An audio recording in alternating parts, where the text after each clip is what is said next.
एक बार की बात है, जंगल में बहुत तेज बारिश हो रही थी। उसी जंगल में टूनी नाम की चिड़िया भी रहती थी। वो चिड़िया बेचारी बहुत ज्यादा मेहनती थी। वो अकेले करने वाली थी। उसका उसके परिवार में कोई नहीं था। वो चिड़िया सेब की खेती करके अपना पेट पाला करती थी। शहर में सेब अच्छे भाव में बिक जाते थे।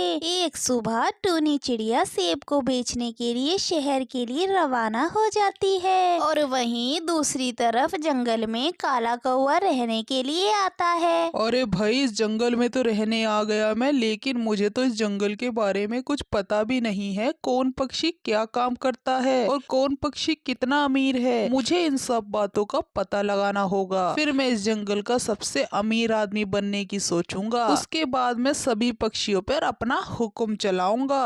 ऐसा करता हूँ कि किसी पक्षी से कल पूछ लूंगा। अगली सुबह कालू कौवा जंगल के एक पक्षी तोते से जाके सब कुछ पूछता है। देखो भाई, मैंने तुम्हें अपने जंगल के बारे में सारी ही बातें बता दी हैं, लेकिन तुम ये बताओ, तुम इन सब बातों को जानकर करोगे क्या? अरे नहीं नहीं भाई, कुछ नहीं करूँगा। मैं तो इसलिए पूछ रहा था कि जल्दी मैं भी अपना काम शुरू करने वाला हूँ। मैं इस जंगल में नया हूँ और मुझे इसके बारे में कुछ पता ही नहीं था, लेकिन तुमने मुझे सब कुछ बता दिया है। अब जल्दी ही मैं भी अपना काम शुरू करूँगा। इतनी बात कहकर कालू कौवा अपने घर आ जाता है। ओह अच्छा, ये टूनी चिड़िया है जो इस जंगल में सबसे अमीर है, क्योंकि ये सेब की खेती करती है। अब मुझे कुछ ना कुछ करना होगा। इस टूनी चिड़िया को मुझे सबक सिखाना होगा। जैसे कि उस तोते ने बताया कि टूनी अभी जंगल से बाहर गई हुई है, तो इससे अच्छा मौका तो मुझे मिलेगा भी नहीं। मैं तो इसी मौके की तलाश में था कि जल्दी से जल्दी कुछ करूं। मेरे पास इससे अच्छा मौका नहीं होगा फिर इस टूनी को सबक सिखाने का। उसके सारे सेब तोड़कर बेच देता हूँ और मैं भी अमीर बन जाता हूँ। बहुत घमंड था ना उस टूनी को अपनी अमीरी पर। अब उसे बताऊंगा मैं कि मैं हूँ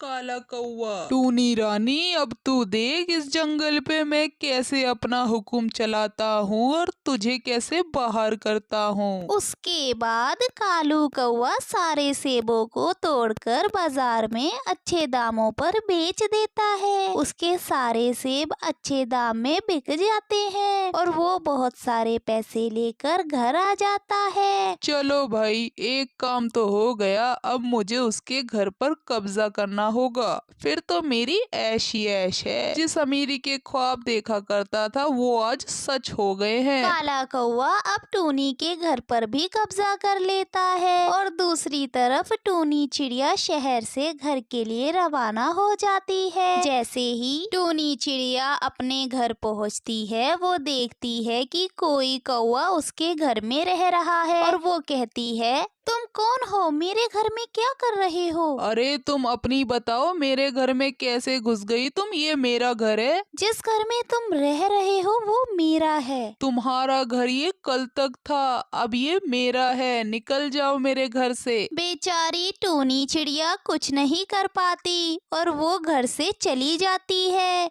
और अपने खेत पर जाते ही वो देखती है कि सारे सेब गायब हैं। टूनी समझ जाती है ये काम उस दुष्ट काले कौवे का ही है। अब बेचारी टूनी परेशानी में आ जाती है। ना उसके पास पैसे होते और ना ही रहने के लिए घर होता। टूनी के अब कुछ समझ नहीं आता और वो परेशान होते हुए कहती है, हे भगवान, ये कैसी मुसीबत में डाल दिया है आपने मुझे। मेरा सब कुछ तो अब छिन ही गया। अब मैं कहाँ जाऊँ? ना तो मेरे पास घर है और ना ही खाने को कुछ है। ऐसा करती हूँ, अब मैं गाजर की खेती करती हूँ। ठंड भी आ रही है और मेरी गाजर अच्छे दामों में भी बिक जाएगी। ऐसा करती हूँ, मेरे पास जो बीज है उनको कल सवेरे जाके बो देती हूँ। मेरी गाजर अच्छे दामों में बिकेगी तो मैं जल्दी ही अपना घर ले लूंगी। एक तरफ टूनी चिड़िया अपनी नई शुरुआत के बारे में सोचती है, वहीं दूसरी तरफ जंगल में बहुत तेज बारिश हो जाती है और काले कौवे का घर हिलने लगता है जो उसने धोखे से हड़पा था। काला कौवा बहुत बुरी तरीके से डर जाता है और कहता है, अरे ये क्या हो रहा है भाई, लगता है ये घर कमजोर है, बारिश में हिलने लगा, मुझे यहाँ से निकलना होगा, पता चला मेरे ऊपर ही गिर गया, चलो चलो जल्दी से बाहर चलता हूँ। इतना कहकर काला कौवा घर से बाहर आ जाता है और उसका घर बारिश में टूटकर नीचे गिर जाता है। हे भगवान, आज तो तूने मुझे बचा ही लिया, अगर मैं आज घर से बाहर ना आता मैं तो मर ही जाता, अच्छा किया मैंने, लेकिन मेरे पास अब मेरा घर ही नहीं रहा, लगता है अब तो मुझे इस जंगल को छोड़ के जाना ही होगा, यहाँ अब कोई नहीं है मेरा। उसके अगले दिन टूनी चिड़िया अपने खेतों में गाजर के पौधे लगाती है। पौधे लगाने के बाद टूनी चिड़िया बहुत खुश थी। वक्त गुजरता जाता है और टूनी के पौधों को बारिश का पानी भी मिल जाता है। कुछ महीने बाद उसके पौधे अच्छे बड़े हो जाते हैं, उस पर गाजर भी बहुत अच्छी आ जाती है। टूनी चिड़िया अब बहुत ज्यादा खुश थी